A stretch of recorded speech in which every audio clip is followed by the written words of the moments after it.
हर खबर पर होगी आपकी पकड़। डाउनलोड कीजिए एबीपी लाइव ऐप। कोरोना के इस दौर में भी कुछ ऐसी तस्वीरें सामने आती हैं जो ये बताती हैं कि इस संकट के काल में भी सरकार अपनी प्राथमिकताओं से किनारा नहीं करती।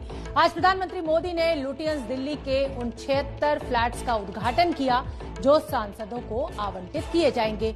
आपके सांसद जिन फ्लैट्स में रहेंगे वो कैसे हैं, आज हम आपको इस रिपोर्ट में तफसील से बताएंगे भी और दिखाएंगे। गंगा, यमुना और सरस्वती, इन 3 टावरों का संगम इसमें रहने वाले जनप्रतिनिधियों को हमेशा स्वस्थ रखे, कार्यरत रखे और संतोषी बनाए।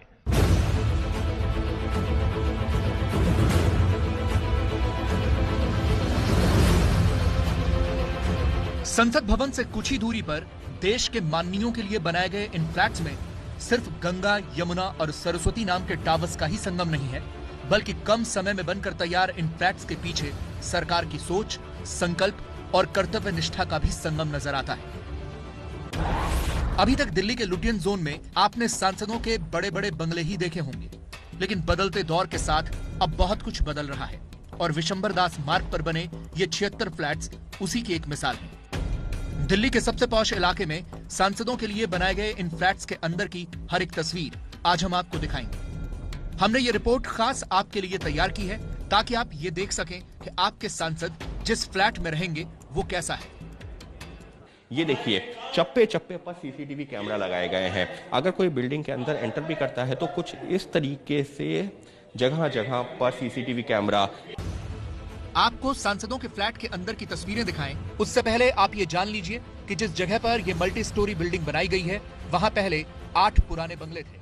उन 8 बंगलों की जगह अब 76 फ्लैट तैयार किए गए हैं। यानी जहां पर सिर्फ 8 सांसद रहते थे, उतनी ही जगह पर अब 76 सांसद रह सकेंगे। मल्टी स्टोरी बिल्डिंग के अंदर घुसते ही सांसदों के फ्लैट तक जाने के लिए हर टावर में 4 लिफ्ट लगाई गई है। सांसदों के लिए बनाया गया ये फ्लैट अंदर से बेहद ही खास है। कंस्ट्रक्शन क्वालिटी से लेकर फ्लैट में मौजूद सुविधाएं, हर चीज का पूरा ख्याल रखा गया है।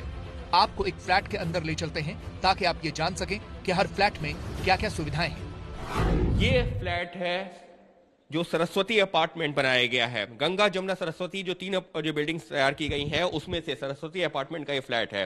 देखिए, जैसे ही फ्लैट के अंदर दाखिल होंगे, क्योंकि सांसदों के घरों में जो गेस्ट हैं वो आते रहते हैं, मेहमान आते रहते हैं उनके क्षेत्रों से, लिहाजा उनके लिए जो बाहर से ही एंटर करते ही ये एक कमरा तैयार किया गया है। बाकायदा कुछ इस तरीके से गेस्ट यहां पर बैठ सकते हैं और सांसद चाहे तो अपना ये ऑफिस भी ये सेटअप कर सकते हैं। उसके लिए भी यहां पर जगह बनाई गई है और इसके लिए बाहर से ही एंट्री दे दी गई है। सांसदों के लिए तैयार किए गए हर फ्लैट में 4 बेडरूम हैं, जिनमें 3 बेडरूम फैमिली के लिए और 1 गेस्ट के लिए है। हर बेडरूम के साथ अटैच टॉयलेट, इसके अलावा ड्राइंग और डाइनिंग रूम, घर वालों के लिए फैमिली लाउंज, मॉड्यूलर किचन, पूजा स्थान, ऑफिस और 2 स्टाफ क्वार्टर बनाए गए हैं। अंदर किस तरीके की तस्वीरें हैं वो अब आपको दिखाते हैं। अंदर ये ड्राइंग और डाइनिंग रूम यहां पर दिखेगा हमको।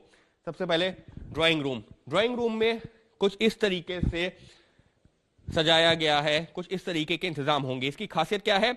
नेचुरल लाइट दोनों तरफ से है, यानी कि ड्राइंग रूम के इस हिस्से से भी नेचुरल लाइट आ रही है और दूसरे हिस्से से भी नेचुरल लाइट आ रही है।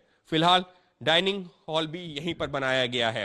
अब बात की जाए किचन की, तो किचन पूरी तरह से मॉड्यूलर किचन तैयार किया गया है।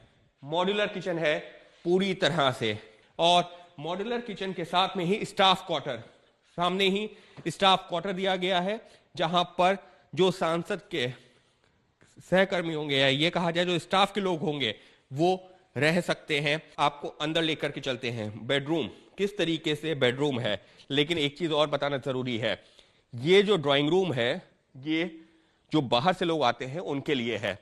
फैमिली लाउंज एक अलग तैयार किया गया है, यहां पर भी सोफे लगे हुए हैं, लेकिन सीसीटीवी कैमरा जो कि सिक्योरिटी के लिए लगाए गए थे उनके लिए बाकायदा यहां मॉनिटरिंग भी है। अगर कोई आएगा नीचे से परमिशन ली जाएगी, उसके बाद ही अंदर आने की अनुमति होगी। ये फैमिली लाउंज है। फैमिली लाउंज के साथ ही में पूजा रूम भी तैयार किया गया है। सबसे खास बात यह है कि इन फ्लैट्स को बनाते वक्त ग्रीन टेक्नोलॉजी को ध्यान में रखा गया है, यानी कि कमरों के अंदर ज्यादा से ज्यादा प्राकृतिक रोशनी पहुंचे, इसका इंतजाम किया गया है। अब चलिए आपको बेडरूम की तस्वीरें दिखाते हैं। ये बेडरूम नंबर 3 है। यहाँ पर 3 बेडरूम और 1 गेस्ट रूम है, उसके अलावा सर्वेंट रूम है। तो बेडरूम में भी अच्छी खासी जगह दी गई है। और यहाँ पर भी जिस बात का मैं जिक्र कर रहा था, नेचुरल लाइट, और इसी वजह से इन फ्लैट्स को ग्रीन फ्लैट्स भी कहा जा रहा है। क्यों? क्योंकि नेचुरल लाइट का खासा इंतजाम रखा गया है और सोलर पैनल लगाए गए हैं बिजली के लिए। अब जो बेडरूम नंबर 2 है वो आपको दिखाते हैं। ये बेडरूम नंबर 2 है। एक और बेडरूम, यानी कि टोटल 3 बेडरूम है। तो ये बेडरूम नंबर 2, यहां पर भी कमोवेश नेचुरल लाइट और उसी तरीके का इंतजाम। अब बात की जाए मास्टर बेडरूम की, जहां पर खुद सांसद अपने परिवार के साथ में रह सकते हैं। तो फिलहाल ये है मास्टर बेडरूम। मास्टर बेडरूम जो बाकी दोनों बेडरूम की तुलना में काफी बड़ा, फुली फर्निश, और यहां पर सांसद अपने परिवार के साथ में यहां रह सकते हैं। इन फ्लैट्स को जिस ग्रीन बिल्डिंग कॉन्सेप्ट के तहत तैयार किया गया है, उसका मतलब यह है कि इसके लिए ऐश ब्रिक और ढाई गई इमारतों से निकले मलबे से बनाई गई ईंटों का इस्तेमाल किया गया है। LED light fittings, light control के लिए सेंसर, पानी की बचत करने वाली कम बहाव वाली टोंटियां, हर बिल्डिंग के ऊपर सोलर पैनल लगाए गए हैं। साथ ही रेन वाटर हार्वेस्टिंग तकनीक का भी इस्तेमाल किया गया है। पूरे इस प्रोजेक्ट की बात की जाए तो जो 3 टावर बनाए गए हैं उनके लिए 218 करोड़ रुपए का बजट रखा गया था, लेकिन करीबन 14% कम कीमत में ही 188 करोड़ में ही इन तीनों बिल्डिंग्स को बनाकर तैयार किया गया है। इन फ्लैट्स को खास तौर पर तैयार किया गया है सांसदों की सुख सुविधाओं को ध्यान में रखते हुए भी, लेकिन स्पेस को, यानी कि जगह को बचाने के साथ ही में सांसदों को किसी तरह की दिक्कत ना हो। और प्रधानमंत्री नरेंद्र मोदी लगातार इस बात का जिक्र करते रहे हैं कि सांसदों को जरूरत के हिसाब से सारी सुख सुविधाएं मिलनी चाहिए, लेकिन ऐसा भी ना हो कि उसकी वजह से जो बहुत सारा और जो है स्पेस होता है बंगलों में जहां पर सांसद रहते हैं वो यूटिलाइज ही ना हो पाए। और इसी वजह से इस तरीके का इंतजाम किया गया है।